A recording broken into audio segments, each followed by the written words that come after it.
इस मन में आता है कि सनातन धर्म में ब्राह्मणों को इतना ज्यादा महत्वपूर्ण क्यों माना जाता है।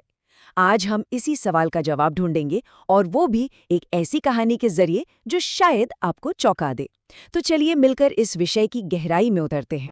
तो बात शुरू करते हैं एक ऐसे सवाल से जो सुनने में थोड़ा अजीब लग सकता है कि भगवान कृष्ण, जिन्हें हम सर्वशक्तिमान मानते हैं, वो भला युद्ध के मैदान से क्यों भाग गए। यकीन मानिए, इस एक सवाल के जवाब में ही आज के हमारे पूरे विषय का सार छिपा है।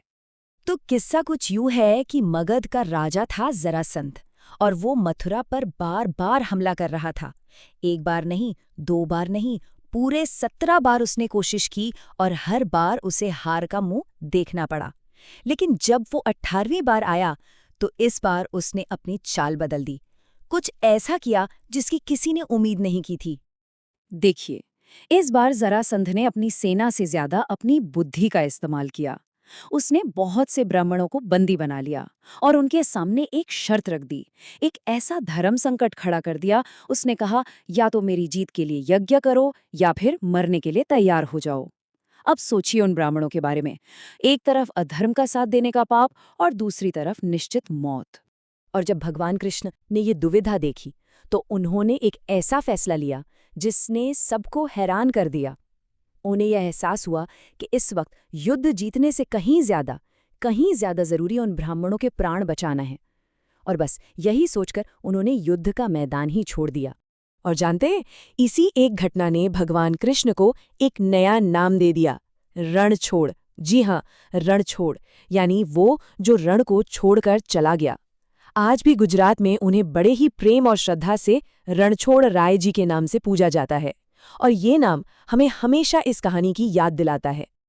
लेकिन यहाँ आकर असली सवाल खड़ा होता है, आखिर उन ब्राह्मणों के प्राणों में ऐसा क्या खास था? वो इतने कीमती क्यों थे कि स्वयं भगवान ने अपने ऊपर भगोड़े जैसा नाम तक लेना मंजूर कर लिया? इसका जवाब देखिए स्रोत में मिलता है। स्रोत कहता है कि ब्राह्मण सनातन धर्म की धुरी हैं। धुरी मतलब वो सेंट्रल पिलर, जिससे चारों ओर धर्म का पूरा ढांचा टिका हुआ है। या यूं समझिए कि वो नींव का पत्थर है, और अगर नींव ही हिल गई तो फिर इमारत भला कैसे खड़ी रहेगी।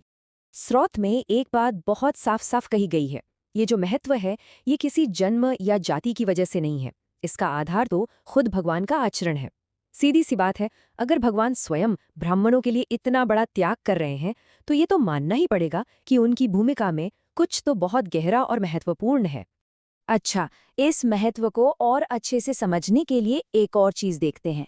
स्रोत में कुछ कामों को महापाप की श्रेणी में रखा गया है, मतलब सबसे बड़े, सबसे भयानक पाप। स्रोत के अनुसार ये 4 महापाप हैं। पहला गौवध, दूसरा स्त्रीवध, तीसरा बालवध, और चौथा है ब्राह्मणवध। अब जरा सोचिए, इस लिस्ट में ब्राह्मणवध को रखना ये अपने आप में ये बताने के लिए काफी है कि उन्हें किसी भी तरह की हानि पहुंचाना कितना गंभीर अपराध माना गया है। तो सवाल फिर वही है, आखिर एक ब्राह्मण की असली भूमिका है क्या जो उसे इतना अहम बनाती है?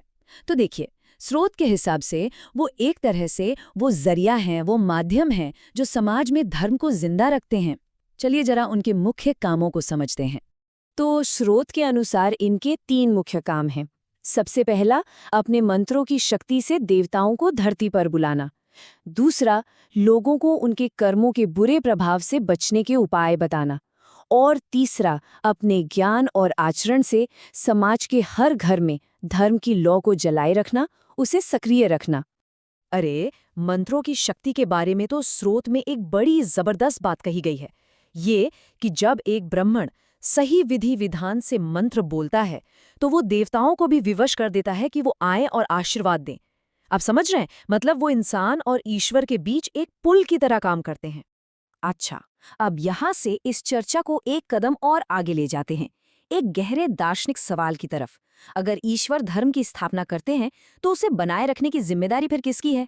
श्रीमद् भगवद गीता का ये श्लोक तो हम सबने सुना ही है ना? इसमें भगवान कृष्ण साफ कहते हैं कि जब जब धर्म की हानि होती है, वो उसे फिर से स्थापित करने के लिए हर युग में अवतार लेते हैं। तो चलिए, ये तो तय हो गया कि धर्म को स्थापित करने का काम तो ईश्वर का है। तो फिर हमारा काम क्या है? स्रोत में इसे एक बड़े ही सरल उदाहरण से समझाया गया है। सोचिए, अगर घर के पिता किसी काम से बाहर गए हों, तो क्या बच्चे घर को यूं ही छोड़ देते हैं? नहीं ना, वो घर की देखभाल करते हैं। बस ठीक उसी तरह जब ईश्वर धर्म की स्थापना करके अपनी अन्य लीलाओं में व्यस्त है, तो उसे संभालने और चलाए रखने की जिम्मेदारी हम सब अनुयायियों की है। तो आज हमने भगवान कृष्ण की एक कहानी से ये समझा कि ब्राह्मणों का सनातन में इतना महत्व क्यों है, क्योंकि वो धर्म की वो धुरी है जो समाज को ज्ञान और संस्कारों से जोड़े रखती है। और इसी के साथ एक सवाल सबके लिए छोड़कर जा रहे हैं कि अगर स्रोत कहता है कि ईश्वर धर्म की स्थापना करने आते हैं, तो उस स्थापित धर्म की रक्षा करने और उसे आगे बढ़ाने की असली जिम्मेदारी आखिर बनती किसकी है? इस पर विचार जरूर कीजिएगा।